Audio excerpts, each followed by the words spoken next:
I wish the camera was a little more to the other side. Like a little more on the other Xbox. Have you started it No, already? yeah, it started. Okay. And you can trim any parts out, right? Alright. Hello, I am Lady Leeanna, and this beside me is my husband Austin. And this is our first ever live stream. And it really is just a big test at this point. I feel that a lot of people, they know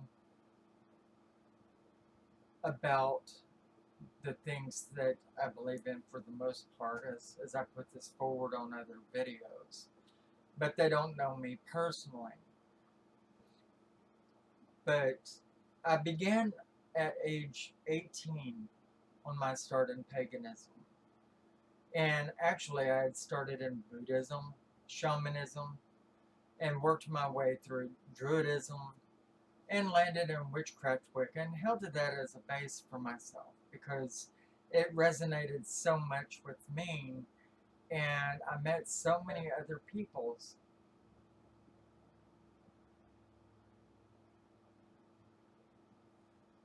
I met so many other people for, you know, through witchcraft, and it helped me along my way. And so there, I would find my base, you know. Anyway, Hey Vicky, hey Wicca and shit.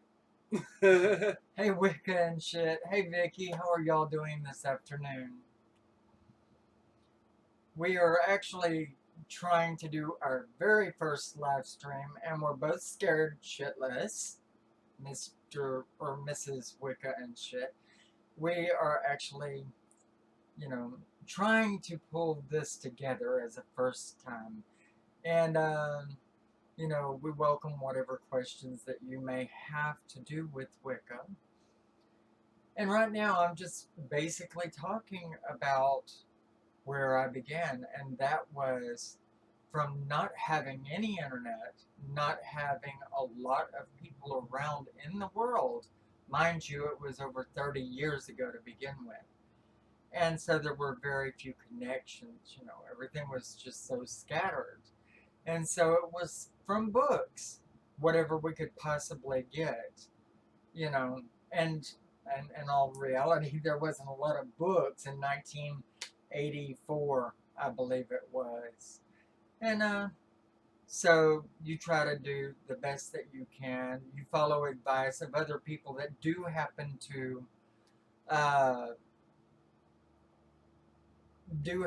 know a bit about Wicca if you can find them.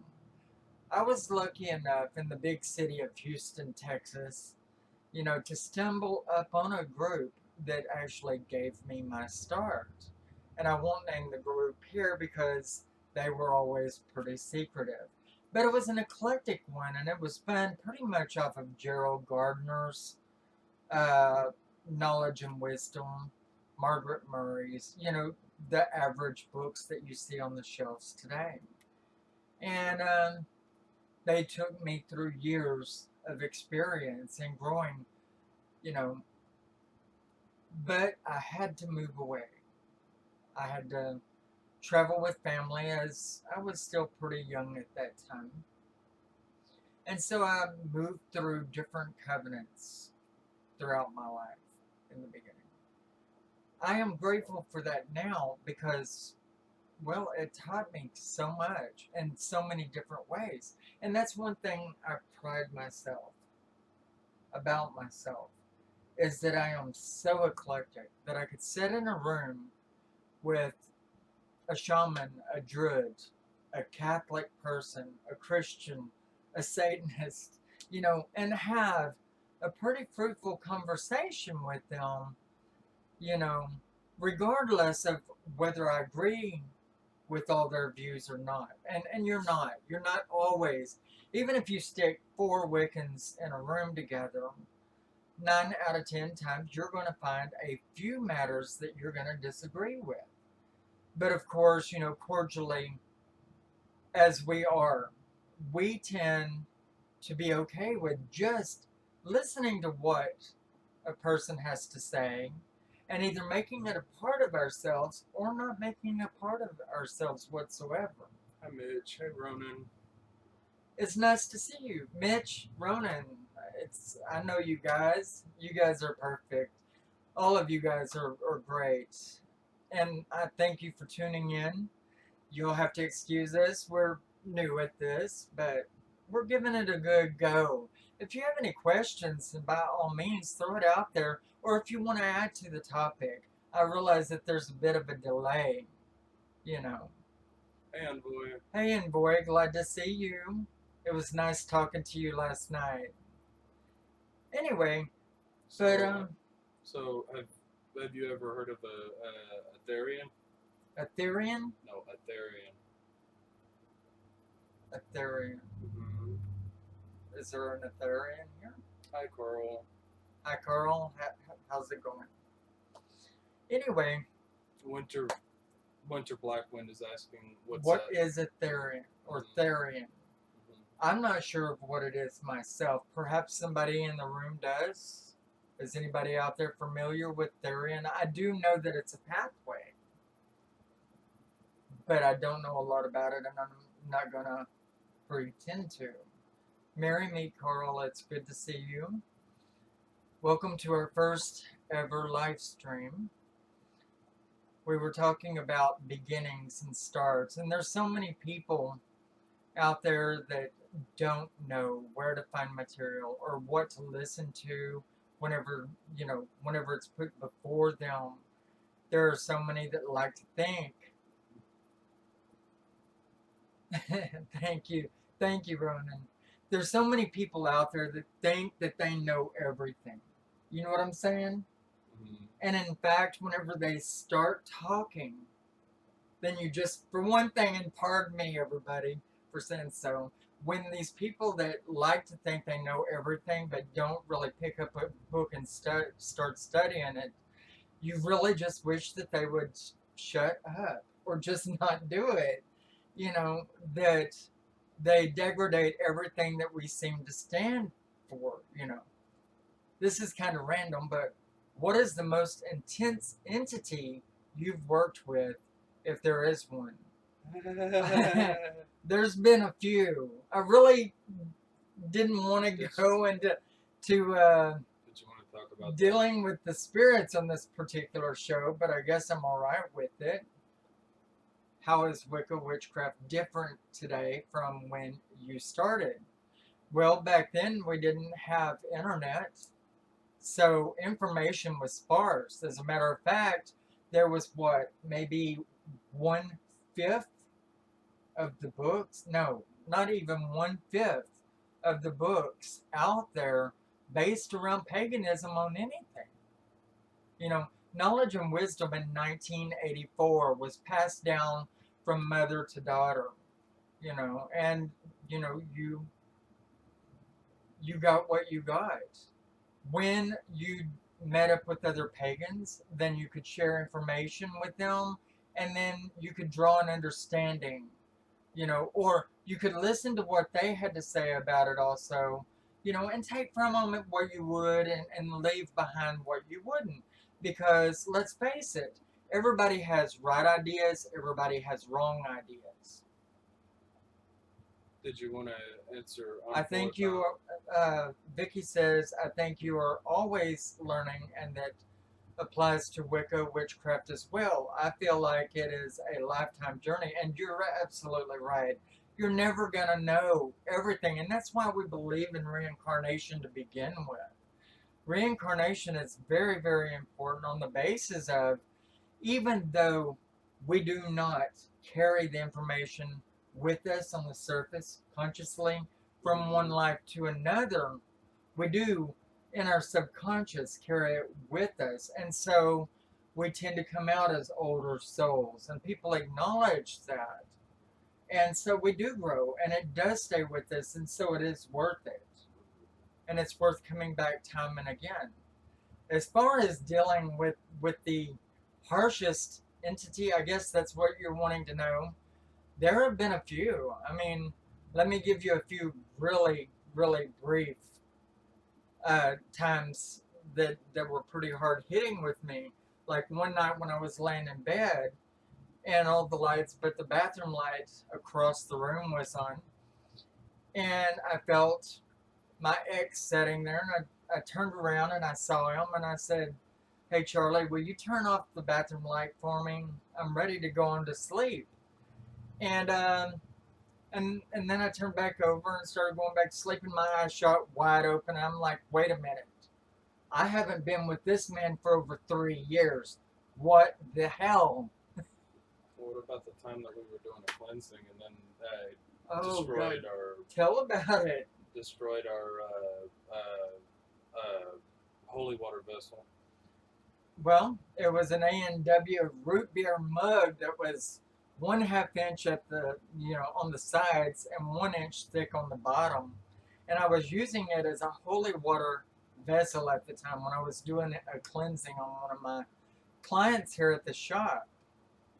And as we got ready, I saged the person and I began sprinkling them with the holy water. And then I set the vessel down on the table and we heard pop. It was the loudest pop. Didn't know where it came from. Couldn't figure it out. And we didn't the whole time. But the girl was complaining about a burning in her stomach the whole time I was sprinkling her with this water and saging her. And that told me, that there could be a problem, so I went on with it. But it shot through, and I felt a wind gust past me. I never gave it a thought. Went on. Whenever we were through, she felt so relieved and she was so light-hearted and happy again, because she was pretty down all the time. And we began cleaning up after the fact. Well, we picked up our A&W root beer mug of holy water, but the bottom stayed on the table, like it had been sawed clean through. The bottom of it sat on the table, lifted the glass, and then the water just went everywhere. And then we had to clean up that mess. And then the last incident that I'll talk about, and then I'll move on, was the night that you needed to get up and go to the bathroom. You told me you were going to. And I said, okay. And I turned around and I faced the wall. And I felt you still there and moving. And then I turned around and I looked. You were using your phone light to see, what was around. And I turned back over and then I felt you get up and move. Well, I looked over just in time to see you going into the door of the bathroom. And I thought, okay, he's gone now. And so I laid back down and I commenced to going back to sleep. And then I wanted to turn over and face your direction for whenever you got back. As I reached around to brace myself and, move myself to the right position, I felt his legs still there. And I found out that he had never moved off from this bed at one time yet. I mean, he was still here, but I saw him clear as a bell moving from here to the bathroom. Now, that was the same night that I had done a video, and a lot of you might remember it, but it was about how demons are powerful illusionists. Do any of you remember that show? It was the very night that I worked so hard on that video. I mean, I put in 16 hours on it? And because it was a request from one of my most watched viewers. So I go ahead and I do that video. Finally, I finished it at 2 a.m. in the morning, went to sleep, and was dead to the world, right? And so I pass on out, and then all of this starts transpiring. Well, after I see my husband go into the bathroom and then find out he's still here in bed with me, sleep time was over. That was it. I'm going to be up the rest of the night. I get up, I go and I make my pot of coffee. That's my thing, by the way. Coffee, you're going to see that in my cup. And if you see me at my altar, you're going to see my libation is coffee with cream and sugar. It's so good. Or tea. I love my tea, don't get me wrong. Anyway, so that was definitely a big spot of surprise for me. Definitely, okay, in Boy of the Dragon says definitely, and there are a lot of flavors of demons too. And I have to agree with that. You have your dream weavers, your thread bearers, you have your reapers, you have so many different types. And most of them, not just any one type of them, love to illusion themselves, pretend to be somebody else. Coffee and tea, just like me. Me and Mitch would get along really good. I could tell that right off the gate. She has a great personality. A lot of you guys, I'm telling you, what brought the demon? In what Well, situation? just me being who I am. They seek me out. Not to mention the land that I'm on right here at this building. This used to be a prison camp for Mexican migration. They would catch them, they would put them in a prison here on this very piece of property, and they would execute them along this dirt hill that runs right along beside us. The hill is still there. Have I mentioned that before? Oh, about Japanese. Yes, I have.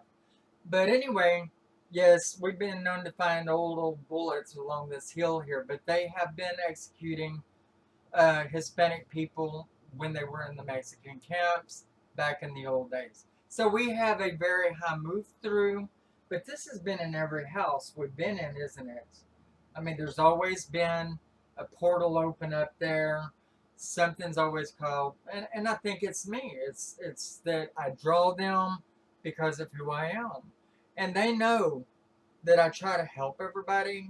As a matter of fact, people like to use that about myself too. You know, bless their hearts, they need help. And so, you know, if they see that I'm a person that's going to help them, they will try to get that from me. Well, the spirits are the same. Remember, they are people too, you know. And as a matter of fact, I've been complaining to him for, say, the past 5 years that I've been having these weird dreams that don't make any sense because I'm somebody else. I'm male, I'm female, I'm a child, I'm this, that, or the other, and different things are going on in the life. And it always seems that I'm living the last moments of the person's life as though they're trying to say something and get it out there to the world because they never got to begin with, and they want to now. And they found somebody, they found a light. And that's what they look for. You guys, if you're psychic in your own way, and I know that a lot of you are actually, just by talking to you, by hearing from you the things that you say, I know that a lot of you are very psychic. You're a light, you know, and it's not to the gateway, and they're afraid of going to the gateway. They don't want that light. They want the other light, the light of the person that could help them to convey the message to another living entity. You know, they want to convey a message to somebody that now that they can't talk to. And I do read psychically for people on a daily level. So a lot of these entities might just be being left with me by these people. Did you want to answer Envoy about Shinto? Shinto. You had mentioned that you have been studying Japanese. Has Shinto or elements ever been a part of your practice? No, they haven't. But in fact, 3 days ago, I told him that I want to start studying the Shinto religion and adding that to my repertoire of spiritual pathways as much as I possibly can, because I actually do want to move to Japan if I can. It's a beautiful country. I love their culture, and I actually make uh, the way they live, you know, into part of my religion. Sitting at a kotatsu and having my tea or having my sake. You've seen a video probably with me and him sitting there having a sake ceremony, breaking in our sake set. It's on our channel if you want to look for that. Let's see, I have predictive dreams, but don't always understand them, so have been reading a lot. Reading dream symbology is exactly the way I began. At age 17 years old, I began getting all these dream symbology books because I knew that there was something odd and extraordinary there about me. So I actually got a lot of dream symbology books. And mind you, these books are full of this is a phallic symbol meaning the man's penis, and this is all about the woman's vagina, and they like to do that shit. So it's full of a lot of crap. But there's reality behind it too. And you can read these things and eventually, you know, pick and choose and make it a part of you. And eventually, your own ideas of symbols will begin to grow and you'll be able to interpret them. But remember this, you have to start writing the stuff down as soon as you wake up and before you let anybody talk to you, because you'll forget just like that. I mean, it's out the door. And there's a way to to groom yourself into remembering your dreams, and that is by telling yourself before you go to sleep 3 times, I will remember my dreams. Do it 3 times, then think of something else, off, just totally on something different for just a moment, and then say one more time, I will remember my dreams, and then lay your head down and go to sleep. And I guarantee you, you're going to remember your dreams. And as soon as you wake up and you write it all down, you won't lose it. But if you wait till somebody talks to you, it's gone right out the window. And this is how you begin your walk in dream symbology. And then it can escalate to the cards of Oracle. And somebody had a question for me on that, and it'll be for another time also. Your dreams of, you're working with the tarot cards, you're working with crystals, fire scrying, water scrying, black mirror scrying. I mean, it's all out there, and we can use every bit of this. We really can. But whether we will or not, that's up to us. As far as whether I want to add Shintoism into my religion, I really do want to study into that because I think it's going to be so interesting. As a matter of fact, a big part of that is to do with the worship of trees. Mitch says, yeah, and you're so right. Probably about the dream symbology, I would think.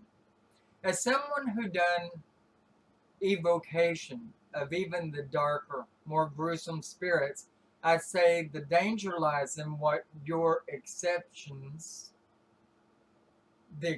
you set for the spirits, and how you treat them if you ask them to come. I guess he means if you ask them to come and join you. And that's absolutely right.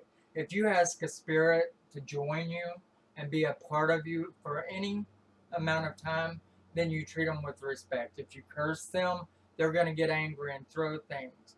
If you listen to what they've got to say, then they're going to talk nice to you, and they want to be able to come back. That's how they are. They have to have a place. They have to want to be there also. And if you treat them wrong, then they're not going to want to be there.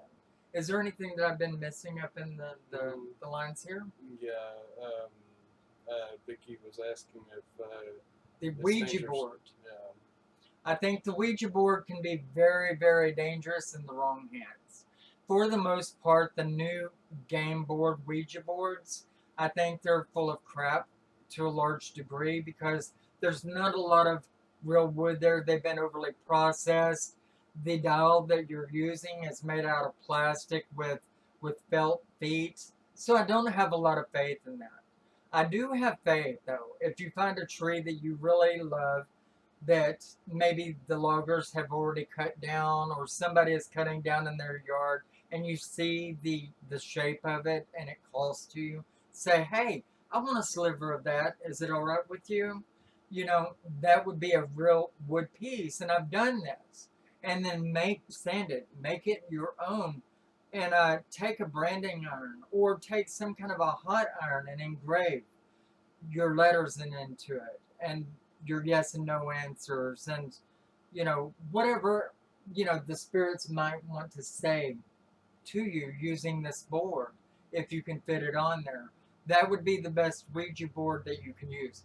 But my advice to you, and I don't care who you are, use it in a salt circle, a circle that's been casted for your protection, because Ouija boards, just like any other tool, can draw any kind of entity.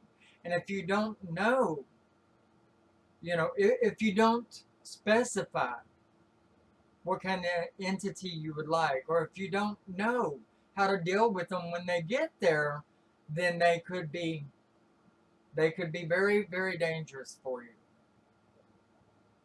Um, let's see.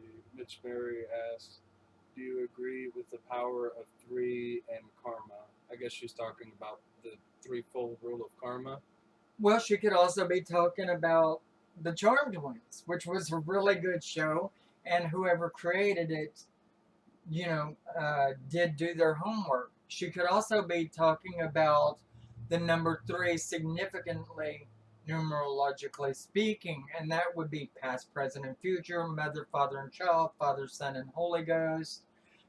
All of that is extremely valid. The number three is one of my favorite numbers. My actual all time favorite number is nine. And it was just because it has always resonated with me. But the number three has always been important to me also. I believe three is a very powerful number and that it could work well with just about anybody, you know. But, you know, there has to be other things along with that question that would validate it. Right. Let's see.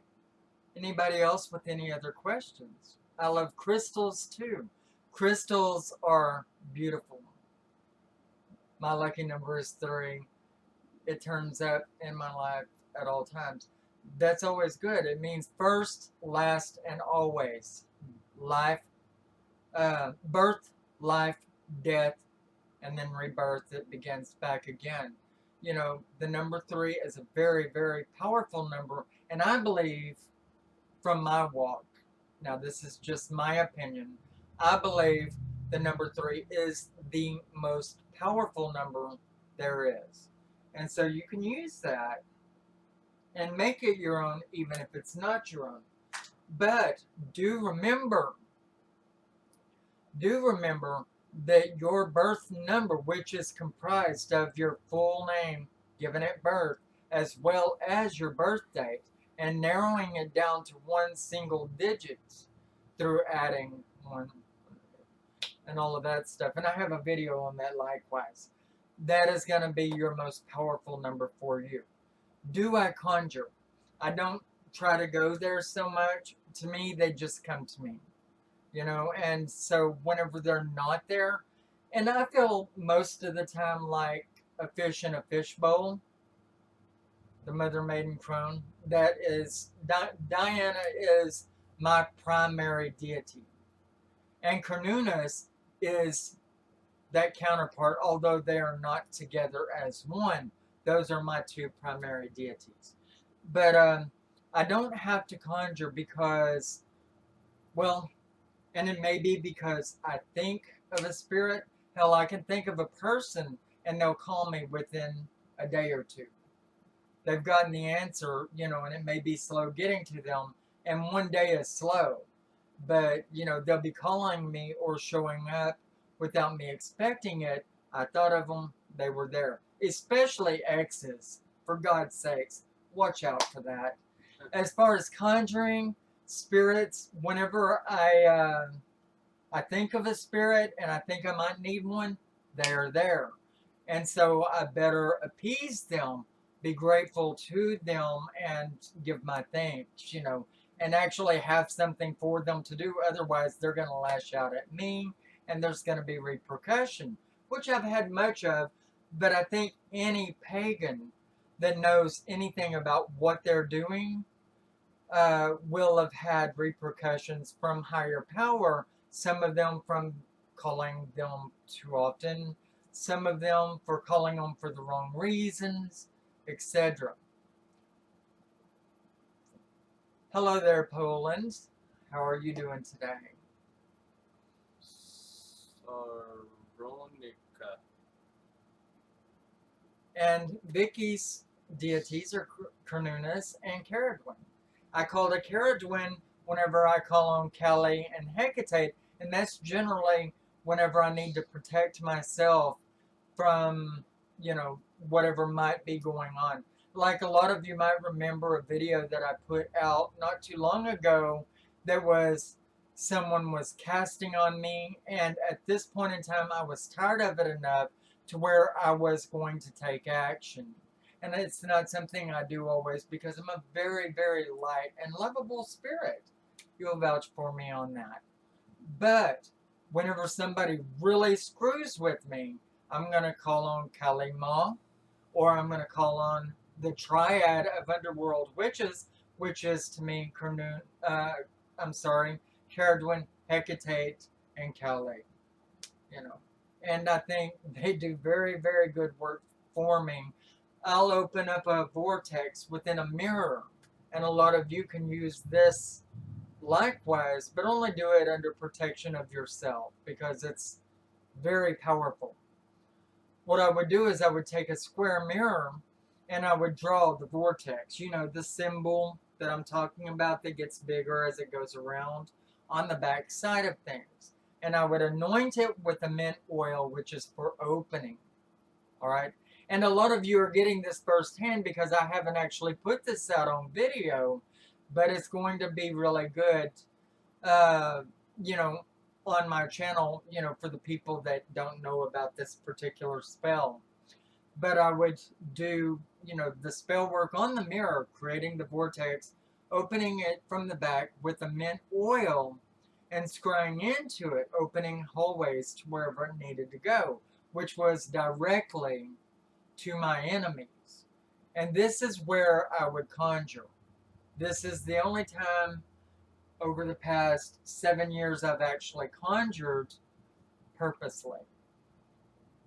My being the dragon fanboy, I have to ask, have you ever worked with dragons or its energy in your many years of experience? I really have, particularly with the Draconia. And that was one spirit that came to me who was a executioner, from the oldest days. And he was there because there was justice to be implemented on another situation I was going through at that time. And so I called on him, actually, I didn't call on him. To tell you the truth, he found me and introduced himself, and it was an encastement I had to do. There are so many things that a lot of you guys on the channel do not know about me, and one of those is me being a gatekeeper. And I don't know if you know what a sentinel is, but my forefather in this pathway was Solomon, who was a pagan that the God of Christians called upon to do works against demons. And that's the best way I can express this. And at one point, the higher power told me that I needed to call on Draconia, and I forget what his full name was. You weren't even with me at this time. This was a long time ago. And whenever I called on him, or he came to me and I accepted his being there, then we worked hand in hand together to put this one thing at rest. Conjuring can be many different things. If you say the name of a spirit 3 times, they are required to present themselves to you whether they want to or not. However, do realize a lot of times there is repercussions for that. If you woke them from a deep sleep, or if you're calling on them for the wrong reasons, they're going to light a fire under your ass some way, form, or fashion. They're not going to kill you, but you're going to always remember. You know, also, something I read about to do with conjuring is that a lot of shamans believe that everything a mirror image um, of this universe exists. So if you conjure something that you want in like an astral form or something, it'll appear to you through some means in the physical form also. I mean, And with the Indians, more than anything, it was their forefathers, their ancestors. So conjuring can go so many different directions. Conjuring can be conjuration of that which is good, like positive, a loving spirit that you need help of. When you're going through a real hard time on somebody that has died and passed from your life way too early, and you didn't get something or don't know something that they left behind for you. Or conjuring can be uh, calling on one dark entity. And I've learned that no matter how light you are, there are times when you will have to call on a dark spirit that is so dark that it can combat and win over the dark spirit that is messing with you. And then you wholeheartedly thank them, and they move on and go to their place, and they expect that you will remember their name and that you will uphold them and respect them in the future, maybe leave them something as a thank you gift or whatnot. But don't make any deals. Don't make any deals, ever. Do not ever sign anything. Do never make a contract verbally. Verbal contracts above any other time or place are held always within the spirit world. And that is always important to remember. Bloodletting on the altar. I don't agree with sacrificing of any animals, although there are many people that do believe in that. The only blood I will ever put on my altar is whenever I pinprick my own finger to use the blood as my own DNA and put a bit of myself into something that I'm doing for me or for my husband, my family, my lineage. You know, do remember lineage does come in there somewhere, and you can call on all of those from the past and have them help you in some of the strongest magic. As long as you are not degrading your family and you're not harming anybody using them, unless they are all dark likewise. Because we do have to remember that there are dark witches, there are gray witches, there are white witches, and all of this has to be considered. Me, I don't throw stones at anyone for whatever they do, and they have their own reasons for taking the paths that they choose themselves. Is there anybody in here that has anything that they would like to add to any of that?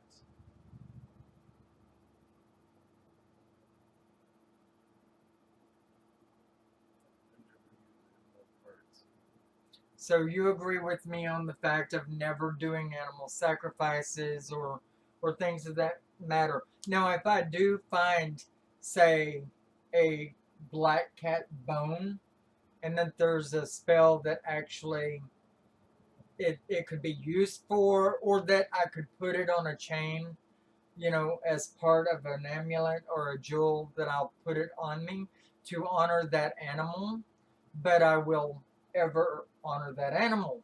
And I will imagine within me, with all my being, that they are traveling with me. And this may be very well because my shifter animal is a panther. And I do uphold animals that way, you know, by traveling through them. Astral travel happens in so many different ways. My way of traveling is either through the air by owl, or through the water by a shark, or up on land by panther. Once in a while, my shifter animal will be a white wolf, but that's very rare, and I think it's only happened a few times. I believe in animals as being as important as we are, and so I will never degrade them through bleeding them up on my altar or anything of that nature. I do eat animals. As far as meals go, I will go buy them from the store. I don't like killing animal myself either, Ronan. I agree with that. If it's already been done, then it's already been done, and it's going to be done no matter what happens. But our ancestors ate meat, and so do I. Let's see. Let me read a few of these. I won't kill an animal, Roman says, which agrees with me on what I feel, and so does Vicky. Let's see. I love animals too. I do sleep. What is the cursor's in the way here? I do keep cat whiskers and shed claws through.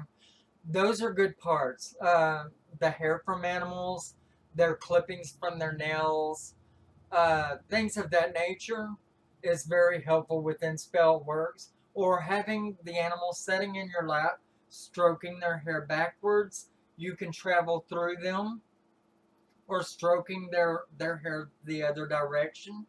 Animals are half in and half out anyway, and that was said on Constantine the movie, and I can't believe they came out with that, but it's very true. You know, you can use animals to go into, and you can travel with them and by them, and I do that a lot.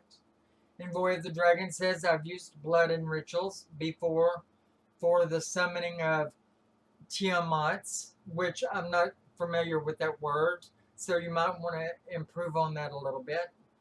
Tiamat's 11, and there is a lot of power in blood as a simple,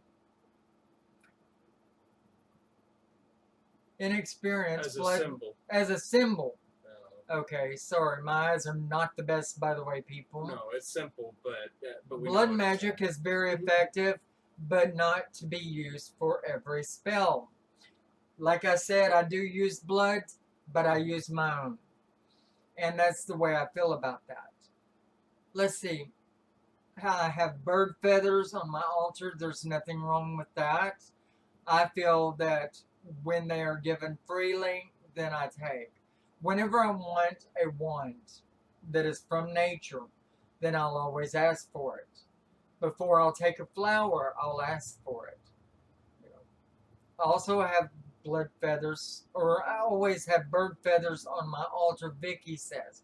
So, a lot of us do agree that we'll have animal things, essences of the animals, although it's by no means of hurting the animals. We have these, and then there may be a few that do bloodletting on their altar. And I don't judge, trial, or condemn anybody for whatever they may do, you know.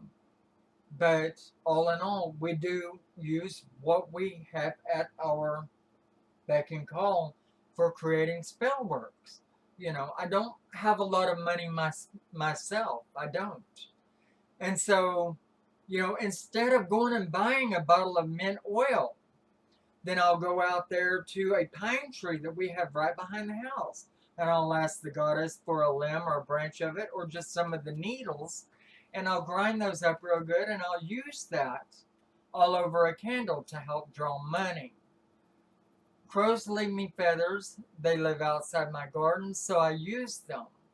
I would too. I very much would. And there is a lot of power in undyed, and I do emphasize on the word undyed, pure and natural feathers. I use these also when I am going over a person's body while doing my cleansings.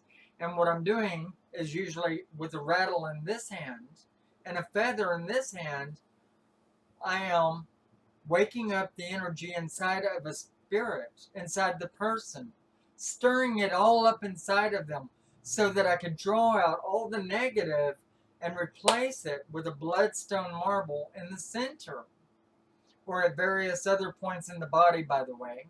Draw it down and into them and replace all that old stagnant negative energy, particularly if they are sick.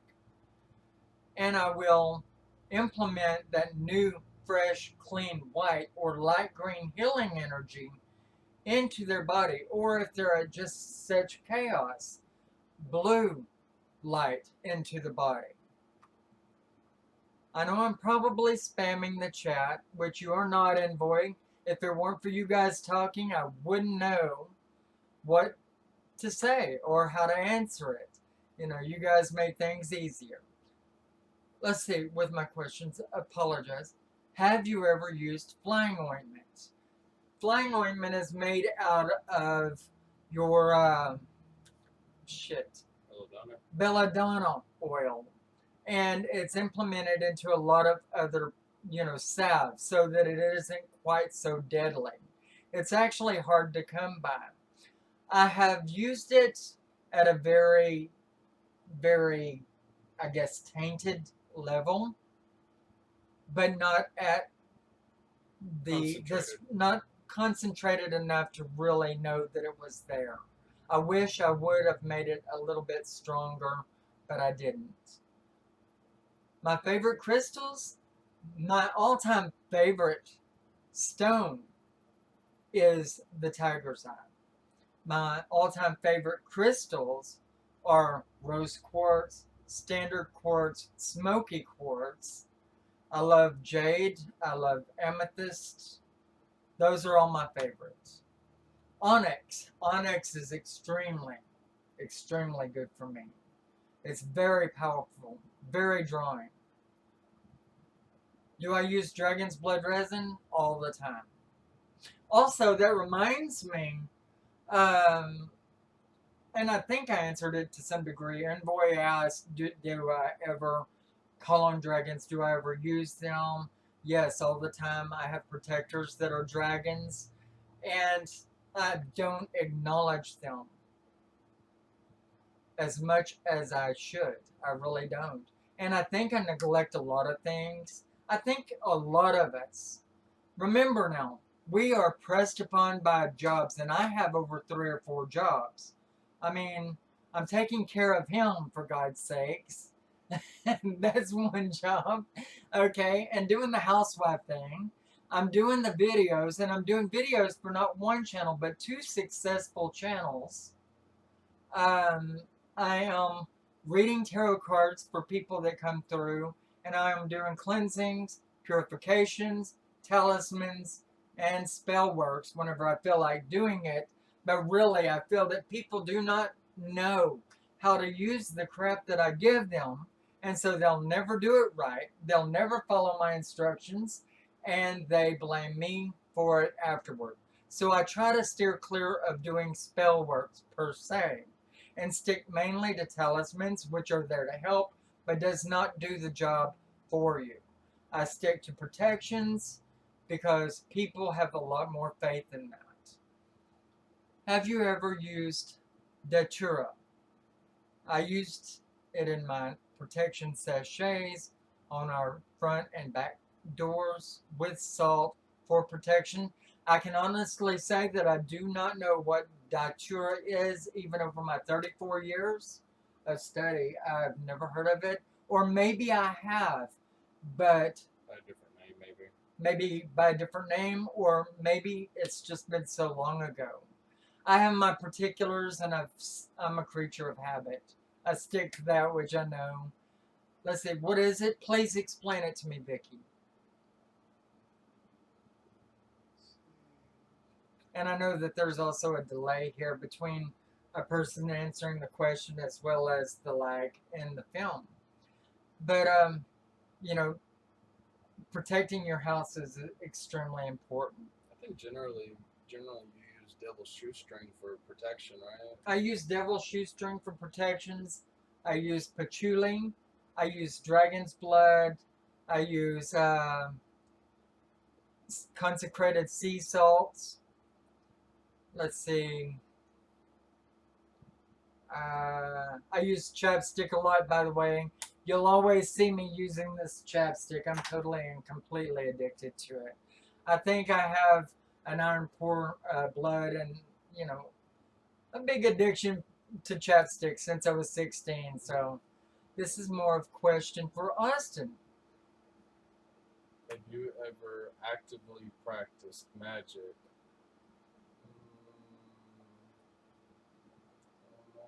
Mm, not really. I'm not really an active practitioner. Tell them a little bit about who you are. Improve on that. I mean, I read a lot. I mean, but I don't really. I'm not really much of a. I'm not really much of a practitioner, and Basically, I learned from things Leanna does, but He does learn a lot from me. He's in on everything with me, and so he is learning. But he is really more of a path searcher and an agnostic, I guess, to some degree, yeah, and that's a man of science. And he is my logicist. I am a person who likes to live on cloud nine. I'm a mystic and a dreamer. I like to walk on that pink cloud. I like to believe what I want to believe. And that's why I'm so powerful in the things that I do. But also, I rely on him because he is so logical. And sometimes I could slip up with something so stupid and think about it just a second after and say, why the hell did I say that? Why did I even go there? And it's a lot of times after he has brought it to my attention that I screwed up in saying that. So he is quite my logicist. He is my man of science, where I am the woman of spirituality. And that is our teamship here. but Yeah. I still like to stay open to um, uh, I like to stay open that the spirit world is a very distinct possibility, and um, I like to take in the things that I've experienced to do with the spirit world. I mean, I just and I kind of agree with the one of the quotes that they had in the first the first Thor movie about how magic is just the science of something that we don't understand yet, and so I look at it as a I look at it as everything that Wiccans and shamans, druids, and so forth practice as a distinct. Maybe they know something that I don't, and so I like to stay open to it. Right. And that's me. I'm very eclectic. I walk all of these paths. I've studied all of them for years. And I'm going to continue doing so. And next, it's going to be Shintoism. But, you've got to realize that over 50 years of practice in my life, I'm backdated. And so I'm having to rejuvenate my knowledge and wisdom. I'm having to refresh my memory. I'm having to go back and you know, redo things a lot of the time. Let's see. First, I want to address this because it's being talked a lot about crystal pyramids on your altar.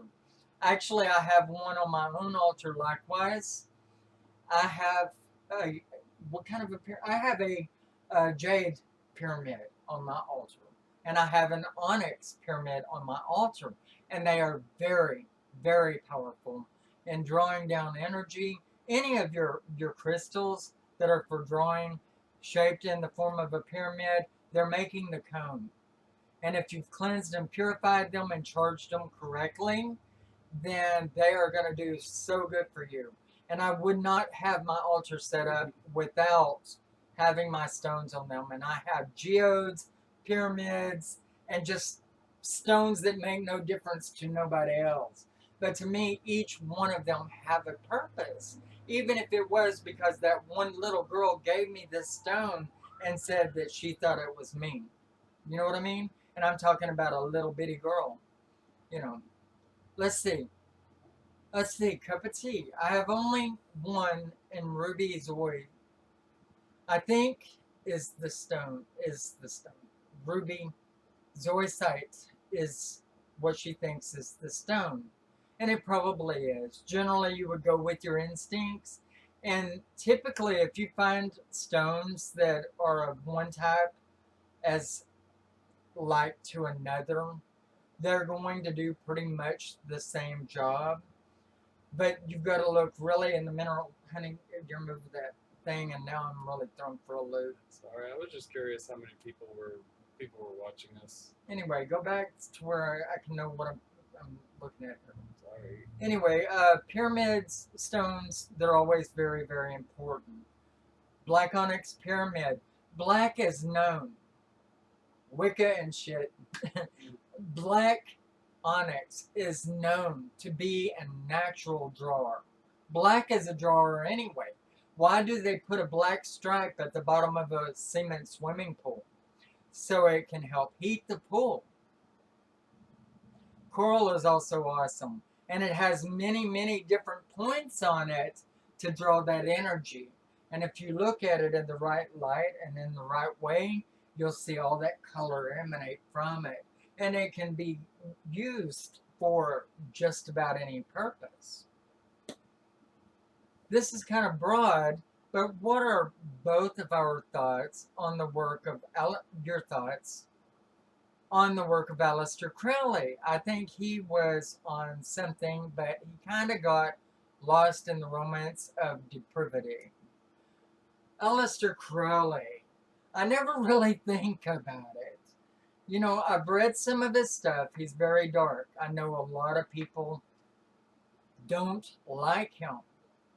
But I think that he came in at a time when witchcraft was trying to resurface from nothing, was trying to come back up out of nowhere.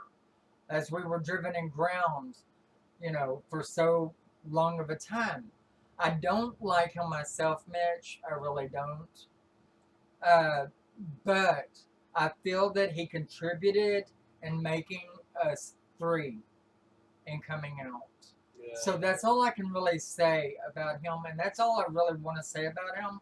You know, I feel that the man was too cryptic and dark, and he had some excruciating practices, things that he did that we wouldn't even want to venture to see on a movie.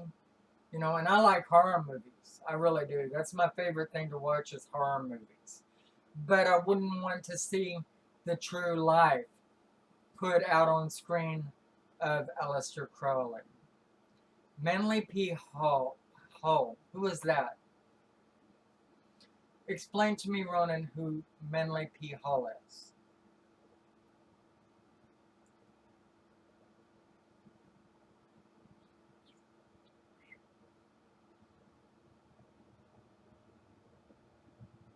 Let's see. And Mitch says, me neither. As far as wouldn't want to ever see Aleister Crowley's life being portrayed on the movie.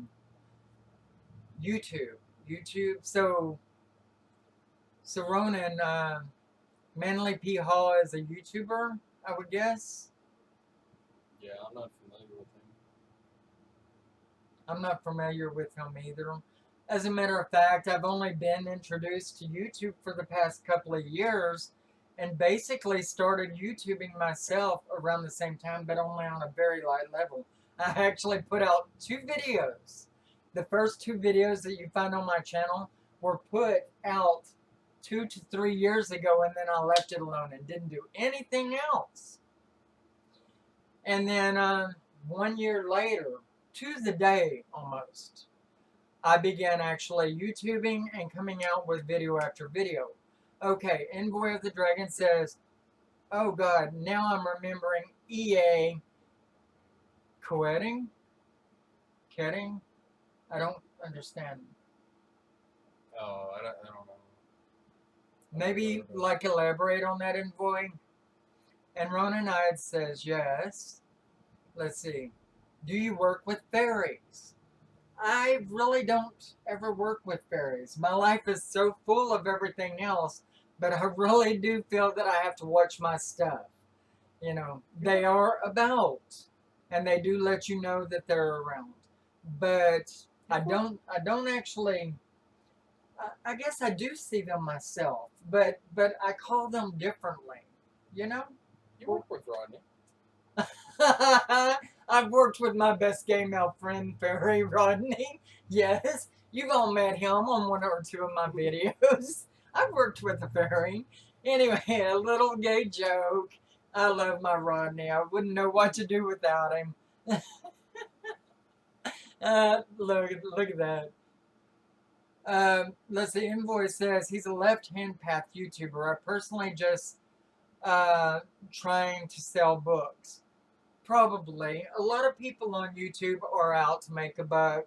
Me, I really try to help people because there's so many people getting information from unknown sources, and they really, really don't care. They just want knowledge. They just want wisdom.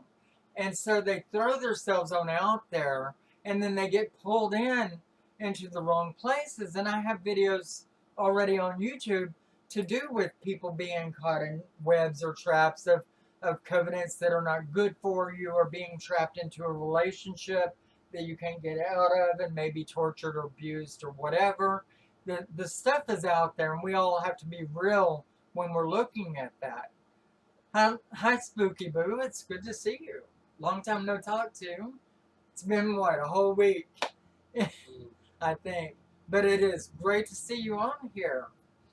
We were actually just talking about crystals and how good they are to use on the altar. We're talking about working with deities or demons. We've been talking about basically everything that pops up. But a lot of the left-hand path YouTubers, I haven't really seen any of the other YouTuber stuff. I don't really watch a lot of their stuff. I don't want to draw a judgment or to try to draw a judgment on how I feel about them, because I like to be neutral. I don't feel that I'm the only one that has the knowledge and wisdom by any means. And I feel that anybody that does have the good knowledge and wisdom, they should share it. Because there are so many people out there that don't know. They're asked from a drain in the ground. And all the younger teenage people fall into that. And then when they begin talking to somebody that's been out there and studying in any branch of paganism for any amount of time, they find themselves lost at all, and then they begin rebelling. And they may turn away from our religions, all of our religions, altogether and never go back to it. They may just go on into some of the safer religions, follow their parents' pathways and whatnot. But I like to be eclectic. I believe that everybody has a way of looking at things, and they're all valid, at least for that person. And they all stem off of each other, and they all come from somewhere. No one can sit here and say that Christianity doesn't have its valid points. No one can sit here and tell me that Satanism doesn't have its valid points. I mean, because a lot of their belief systems are based from either paganism, but perverse, or Christianity, perverse, or whatever. Either way, they all came from somewhere. There was one religion long, long, long ago, and that was called Ooga Booga or God knows what. But for the most part, we grow, we evolve, we branch off into different ways or belief systems, and most of us fall short of understanding that we all have to live on this earth together. And that if we can't, then it's a civil war. It's going to be chaos. For without order, there is only chaos. Without chaos, there is chaos. There even has to be chaos within chaos. For without acknowledgement of a dark side, there's no acknowledgement of there being a light side. This isn't remotely on subject of magic, but do you watch Game of Thrones? I don't. I'm sorry. I've never seen it. I really don't even know what it's about. Maybe you do? I can't honestly say that I do. I mean, like, I know it's a very popular show, but I don't, I've never seen any of it. It's also a game, if I remember right. I think they made a game from it, but it's I think the show is really more popular than anything. We are also gamers, by the way. We do love to play our games. He is mainly. I was about to say, I would be Me, the I baby do, and I father. try to throw myself in there whenever I can. That's the kid in me. I'm a 50-year-old kid, you know. But I mean, that's mine and his balance. He's 26. I'm 50. He's more adult than what he would typically be viewed as, and I'm more kid than what I would typically be viewed as. But we are just alike in so many different ways that it works for us.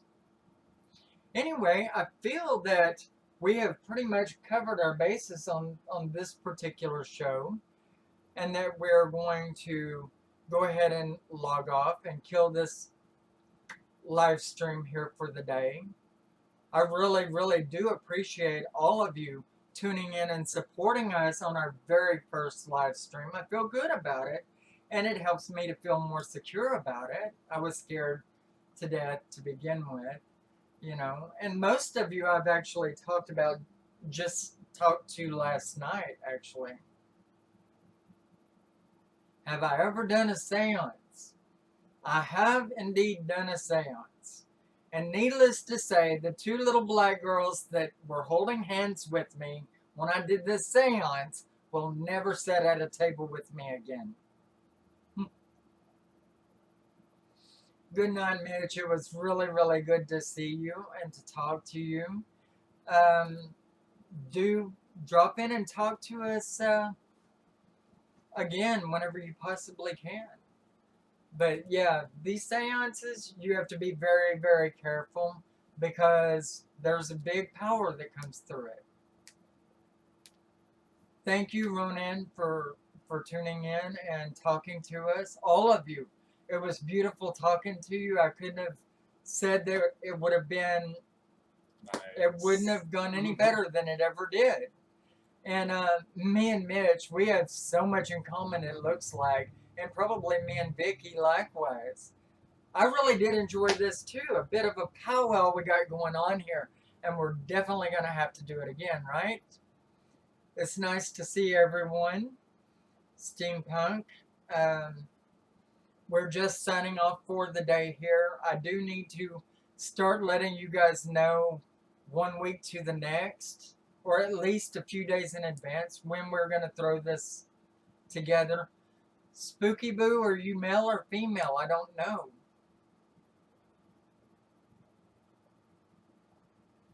That's a good idea. I mean, how about we ask each other a few questions about ourselves? A cup of tea, I know that you're a girl. It shows in your picture. Ronan, I've wondered about whether you're male or female. You seem to have a good mixture of energy of both. Let's see.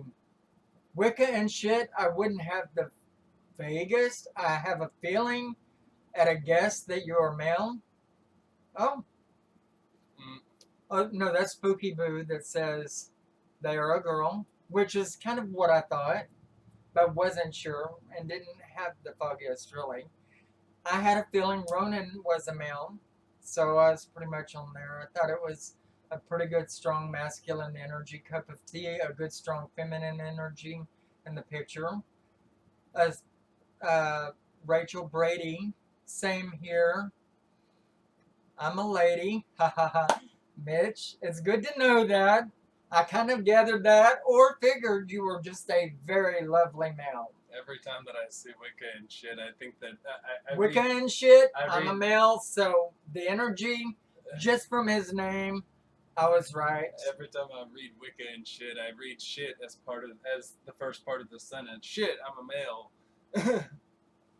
I'm loving this live thing going on too. Maybe we'll stay and we'll talk a bit, Shit. I mean, and we are sitting and chilling and it's all good with us. We're taking the day off anyway. I actually work for myself so I can do these things. Somebody calls, oh no, I'm out of town, or no, I'm at a doctor's appointment. I have some very, very good excuses at this point in time. I really do. Hey Coco, it's good to see you. You made it to the party after all.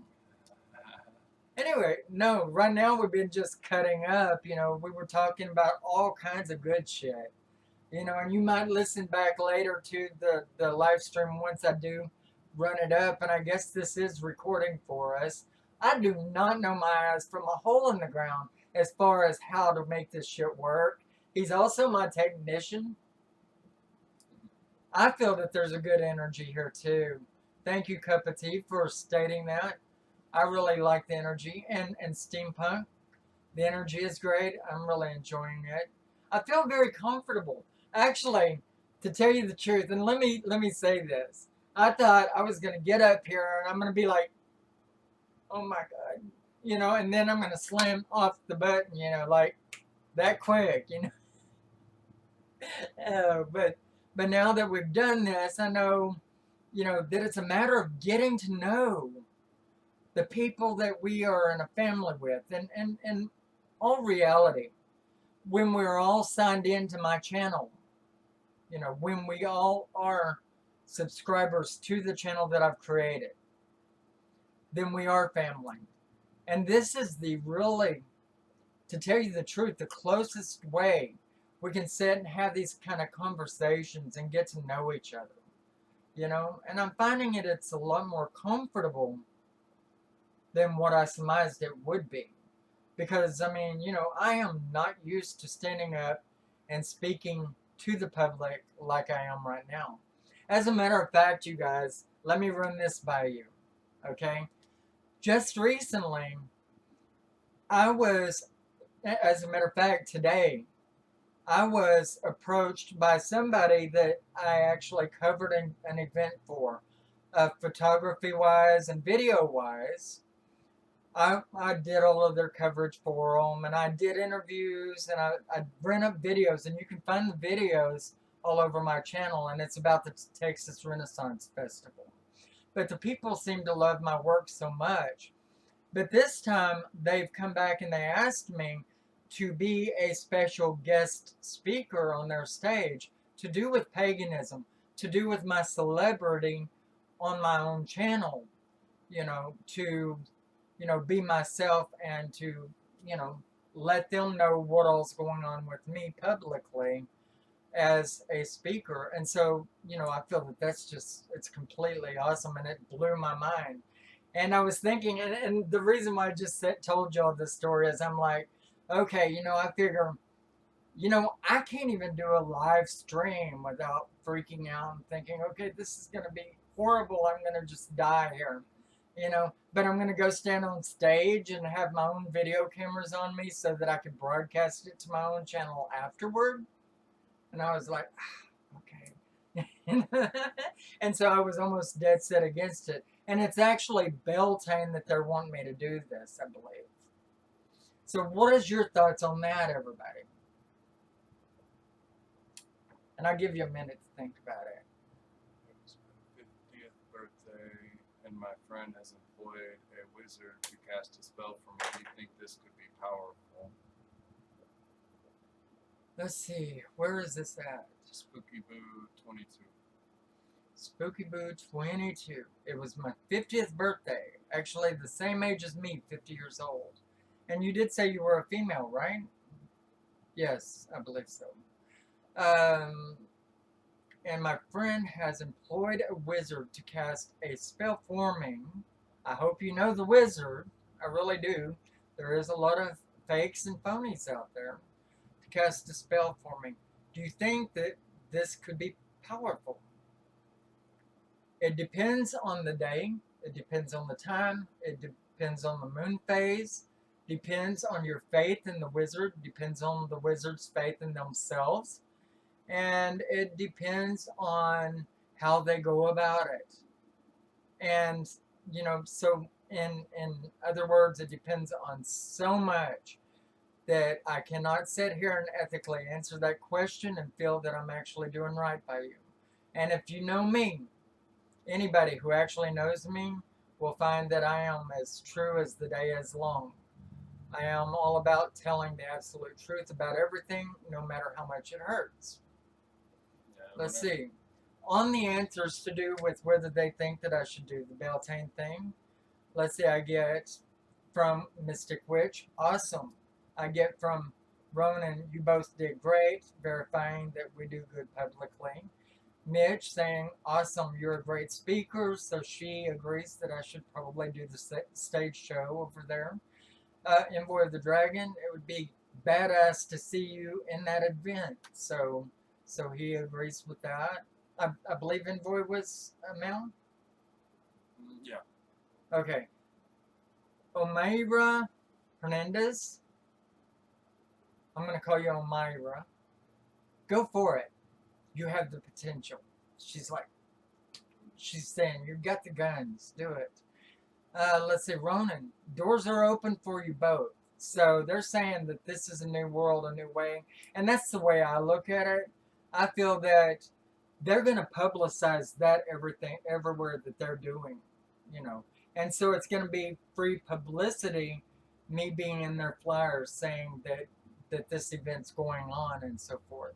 So I agree with that, with Ronan on this as being, you know, doors being open for me. I think it's a great idea, Vicky says. And she's saying go for it. Steampunk, yeah, I'd say to go for it. It seems like an awesome idea. Coco says, yeah. Say Mystic Witch, it depends on the wizard himself. And she goes back to the question, and you know, the same thing that I said. It really depends on the wizard, if he's true or not, how he goes about things, what night he decides to do it about. Does he know what phase of the moon to work with? You know, because, okay, if you want something to fade from your life, you want to work with a declining moon. If you want something to come in abundance into your life, you want to work with the waning moon, or the waxing moon. Sorry, people. Anyway, and so that's what's important now. Let's see, as far as the stage show, let's see. Wicca and Shit says, I think it'd be great. Let's see, Omira, you are saying my name perfectly fine. Okay, so Omira Hernandez. So I've got it down, right? Cool going. Mystic Witch smiles. Spooky Boo. Thanks. It's a wizard from Glastonbury. Okay, so that's a good sign. In Glastonbury, they're pretty good at their magic. I've got a good feeling my friend knows his wife. I would be insistent on meeting the wizard myself. I'm sorry. Spooky Boo, if you're going to do any kind of magic, you know, and I realize, no, or have somebody do it. Well, no, a friend of hers had hired this person already. I know that's rough, but it would be nice if she could meet this person. Yeah, that way, you know. I mean, you know, that way there could be faith there, or just drill the friend and make sure that their faith is absolutely that which you can bank on. There's a druid wizard called Merlin, goes to Stonehenge. That's not cliche. Okay, for all the festivals, I love a wizard named Merlin. I mean, I love a wizard named Merlin through all my lives. I agree with Lady Leeanna. Which point did you? About Spooky Boo and wanting to meet, or get to know the person that I'm paying X amount of dollars, and it really depends on how much you're paying, and how much of a gamble you're ready to make. You know, and I think everybody on this list would pretty much agree with me that it's good that you be more blessed with the knowledge and wisdom of who this is that's doing the magic for you. And I'm not saying don't do it, and it's just around the corner, you know, and it's a birthday gift, I guess, for you. So, okay, so be it, you know. You can put yourself into it when you get this work back. Here's an idea for you. Regardless of who this character is, when you get this work back, then you take the first really good moon and you charge the hell out of that by holding it in your hand out in the night sky, holding it in your hands and blessing it by the moon and maybe leaving it out overnight, you are going to get something back from this, correct? I do too. I believe you should always do your own magic.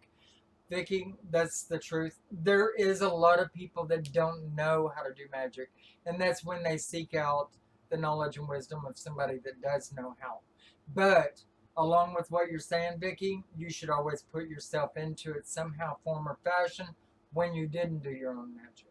And that is what I'm trying to explain to Spooky Boo. When you get this back, put yourself into it. Sleep with it under your pillow for the first 3 nights at least. Hold it in your hand under the full moonlight and ask Cornunus and Diana or whatever deity you want to call to bless this for you and make it holy, to make it pure and to make it strong. And I mean, there's some ideas for you. You also probably use the sun Depending on the deity, you could use the sun if you want to call to Luf, the god Luf, the sun god. If it was about prosperity, then you could hold it under solar energy to charge it. And you could also do other things like, burn the corner of a bill. Take a little corner of a dollar bill or something, and then take some of your hair and burn it. Okay, get a good burning of it, and then maybe spit on it, or put a little drop of your blood in it and some patchouli herb, finely ground. Mix that shit all up, and then just coat this talisman in it, and then put it in a baggie or a piece of silk. Silk is always the best for holding energy, and white deflects, so white silk would be good. And just sleep on that shit for 3 days. Find the next full moon, and then use that to bless it and to make it as strong as you possibly can. Glenn, positively into magic. Let's see. So I'd like to ask a question, if that's okay. Do you think there would ever be a way for us all to use the energy made here like a channel, like positively into magic? Like all of us decide to band together to make one happening occur, is what I feel that she's saying. I feel that if it was a deep enough need and we all were of one accord on it, and it were all the people that were in chat, because it's hard to get everybody else on board. I believe that we can make shit happen, but it would have to be a need that everybody on this board agrees should be something that would be needing to be done. And if you ever asked me to get into politics and do something against Trump or something for Trump or whatever, I would say no. Because that's not a spiritual matter. That's not something to trifle with. That is man-made. That, about Trump, is that what you wanted to know about exactly? No, they wouldn't have gotten that message yet. There's too much of it. Then what she's saying is she wanted to know if all of us on this board could band our magics together to make something happen. No, screw politics. That's what I say. That's what I say, Glenn. So you're a lot like me on that. Screw politics. That's for politicians to deal with. Our votes don't really matter anyway. We're not the collegiate people where the votes actually count or whatever. Let it go. The world's going to hell in a handbag, and we only die once in this lifetime, right? And I know that sounds kind of dark, but, what more can I say? I do believe in banding together to make magic happen. Let's say, for instance, Mitch came up, and bless her soul, this never will happen, all right? Or let's use me as an example. I'd rather do that. I don't like to say anything, because whenever I say anything, magic happens through my words, and so I've got to be careful. Or better let's make this imaginary character named Tabitha. She's got scoliosis, and she only has 3 weeks to live. Wow, that's a hell of a case of scoliosis. You know, I mean, because it's affected her in every other way, form, and fashion. Okay, and all of us here began talking and decided that it would be a thing to do, that that night at exactly 12 midnight, we would all stand under the moon and do this exact thing that we would talk about and list in priority the order of things to be done, and then come together under that accord, and then bury it into the ground, saying that we would bury this woman's illnesses, and so that the earth could cleanse it away from them, slowly but surely. I would feel that that's a magic that we could do, and that it would be a magic that would be worth doing. How many of you are on board with me on that? And remember, it was just a scenario.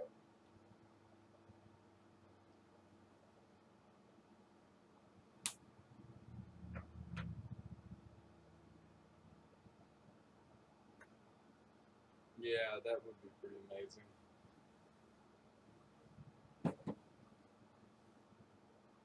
So what I'm getting here is that everybody that is currently speaking on the board would automatically jump to the aid of anyone else that is on this board that is going through that kind of a detailed matter, and apply themselves for that cause, to see that this matter would be cleansed, or at least that that person's passing would be a lot easier for them, or that they would get better and more well. I mean, everybody's on board with it, you know, and that is a good thing. And that's what we're about. That's what these channels are supposed to be about. So we are not alone. And that is the biggest thing, really. I mean, if we weren't alone a lot of the times, you know, to do with our religion, and let's face it, in religious matters, you find yourself alone more than on any other topic. And that's why we are here, is so that we could be at one with other people that share the same ideas that we do, or that could come together of the same accord and make things happen, you know, if it isn't a waste of everybody's time, you know. Now, mind you, everybody would have to say, you know what, we definitely have to do this. We can't just say we're going to do this and then be lazy pagans, sit on our couch and watch a horror movie and say, fuck it, everybody else will do it. Pardon my language, everybody, you know. But we can't be that lazy pagan, because everybody else is banking on the fact that everybody else is out there doing that at that exact time, and they're giving their full heart and soul, and for nothing. Because there were so many negative people that wouldn't even do the magic, that it couldn't possibly come about. So lies would not be sufficient here. Reality would be.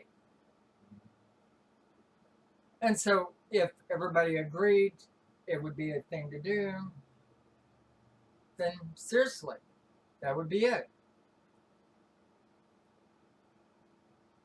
And Glenn says, seriously, I think everyone's game. And yes, given the matter, and really, it really is, given the matter, people would be on board. And really, you know, it's easy enough, you know, to say, okay, you know, 2 weeks down the road or 1 week down the road, giving everybody enough time together. I mean, and really, let's be real here. It takes time to gather patchouli or dragon's blood or a redstone if you haven't got one, or a graveyard dirt if you got to go out and get some without getting caught, you know. And you know, even still, you should pay the grave, right? Okay. It takes time to even gather this stuff. It takes time for somebody to write the ritual, and it takes time for this ritual writing to be passed around to everybody so that it could be done. And the gathering is half the fun. It's when you go to doing the actual work that it becomes a pain in the ass. So my advice to you on that is that you would put yourself into a meditative state. You would start singing your favorite tunes to the higher power, or working with your instrument and let it sing to the higher power, and amp yourself up, or whatever you need to do, so that when that hour comes, you are ready for it. And a lot of people just say, okay, it's time. Let's go ahead and do it. Let's set up our altar, and let's do it. It's time. We got to get this done now because we were told that we have to do it now. It doesn't work that way. Magic happens at a time when it is at its highest potential. And I know that everyone here that has been practicing for any amount of time would agree with me on that. Yeah, it seems like you would need to do like some sort of some sort of like a um, There are a lot of pre-rituals. pre-rituals to get it, like not even just just to get everybody's energy up, you know. Yeah, and generally you would choose the next full moon to do these rituals. That is a good validation right there. I mean, a good point. You would want to say, okay, it's for this person's illness to go away, so we would choose the next new moon, and we would all band together to do this work on the next new moon.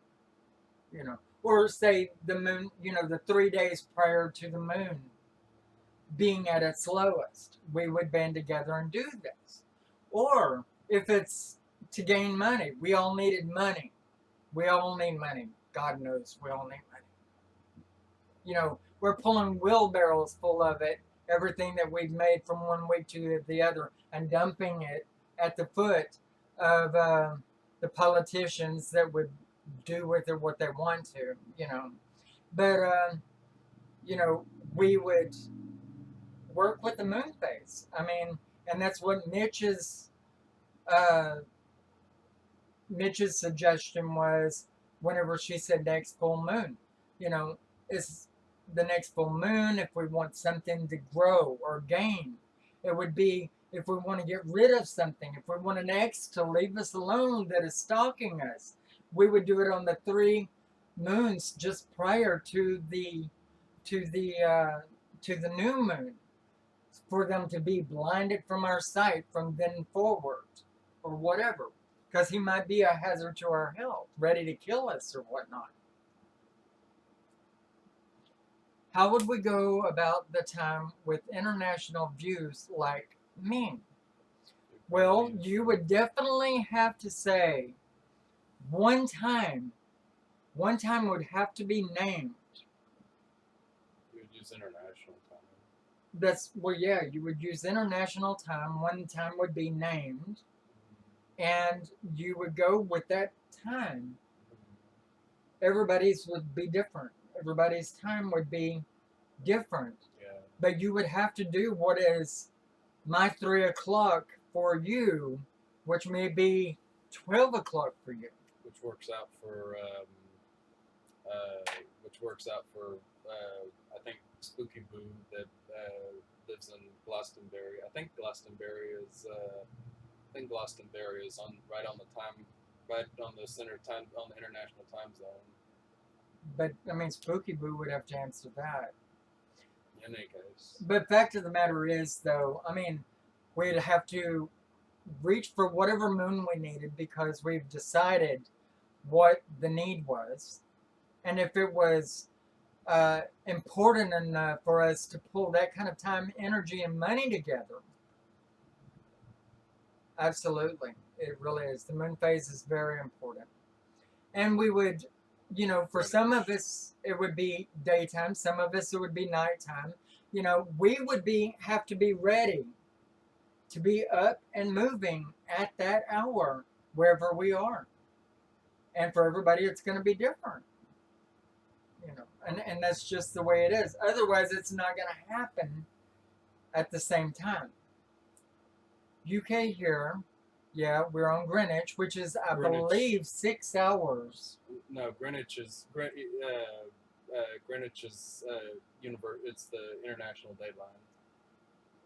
Hmm. It would be 0, not +1 or -1. It would be 0. Right. But regardless of the time is the time.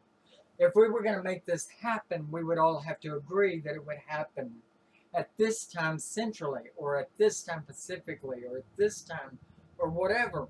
But they would have to calculate each one for themselves what time they're supposed to be out there doing it, you know, and follow the other directions as they were given.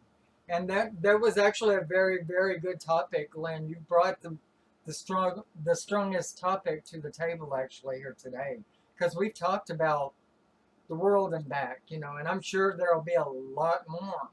I mean, you know, you could talk forever, nonstop, and you'll never reach the end of what you could do on spirituality.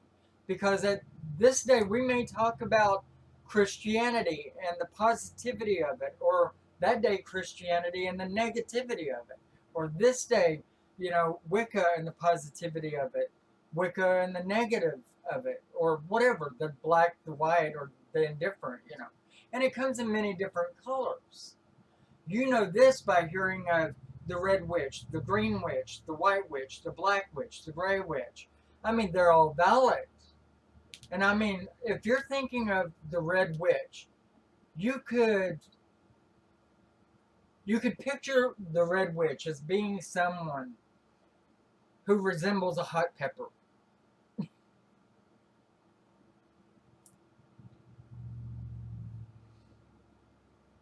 The moon, it is at its most powerfulest when it's at 100%.